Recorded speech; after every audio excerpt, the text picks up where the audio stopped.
Hi guys, welcome to the channel. My name is Matt Garvin. We are here to talk about making comics today. And yes, that was me trying to make a cardboard box look sexy, which is near impossible.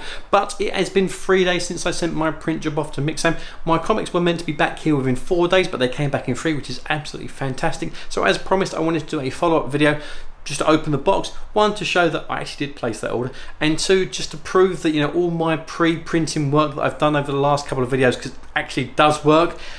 Even though every time I get a box of comics back from any printer, it is squeaky bum time, but I wanted to share the opening experience with you guys just to show, you know, how they'll look and make sure that everything is absolutely fantastic. So let's have a look, shall we? Okay, so first things first, don't be using a big knife like this to open your box, because you're going to cut through your comics. I know that sounds like a really silly thing to advise, but you'd be surprised how many people that I know have used something like this to open their box and cut through the first couple. Now, it's best off getting yourself one of these, which is a little craft knife from, you know, get from Amazon or wherever, or yourself a nice little pair of scissors. To be fair, these are really, really handy when it comes to going to Comic Cons as well, when you need to open up your boxes and break them down at the end of a con. So I'd really recommend getting yourself one of these.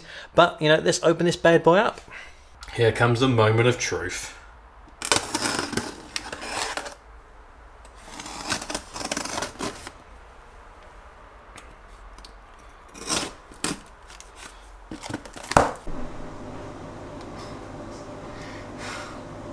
No, I'm kidding. Look at them. Don't they look nice and shiny? Right, let's move this big box out of the way.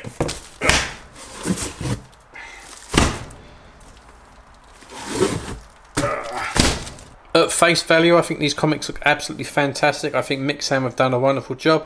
I think the cover looks brilliant. You know, there's no loss on the colour quality there, and I think it just shows off how amazing Totti's artwork is. I think that all comes through really, really nicely. On the back cover, you know, the logo and the website and the barcode are all nice and clear. It's a nice and shiny cover. Did not having the, you know, gloss lamination make much of a difference? I'm going to say no, because that's nice and shiny. I think under this light, I think that looks really, really good, and I'm really, really happy with that. But let's have a look on the inside to make sure that all my bleeds and borders were correct. So, you know, on the inside page, you know, you've got my text there for the copyright information. I've not lost any of that, so that means, you know, my borders were correct. You know, logo and names are there. We did get a warning with regards to the artwork, because this was made in Photoshop and not Illustrator or InDesign, that we may lose some image quality. You know, Totti sent this artwork over in 300 DPI, which is more than adequate, and I don't think there's any loss in his quality of his art at all there. But let's have a look at a page with some text on to make sure, you know, everything's legible with regards to the lettering. You know, just wait for that to zoom in and focus. To me, that looks perfect. You know, I can read that, you know, even without the camera being there.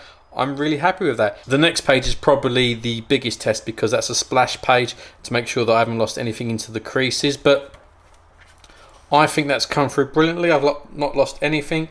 I think that's really, really good. I'm really, really happy with this book. I think it's going to sell really, really well. So overall, I think Mixam have done a fantastic job. I think this is going to sell really well at MCM Comic Con in October. You know, if you're not coming to the Comic Con, you do want to pick up a copy. You know, you can get the digital version for free at garvycomics.com, but now the hardcovers are now physically on sale. But, you know, that looks really, really good. I'm really, really happy. Hopefully, you know, this has helped, and hopefully this has shown you that, you know, if you do all that pre-work before, you know, you send your comic to the printer, you know, make sure the image quality is there, make sure, you know, the bleeds and the borders are correct. Online printers especially are not as daunting to use as they first seem, because, you know, the quality you get back, you know, is actually really, really good. So if you found that useful, if you found that interesting, you know, give us a like, share and a subscribe, and I will see you in the next one. And remember, if I can make comics, anyone can. Take care. Bye-bye.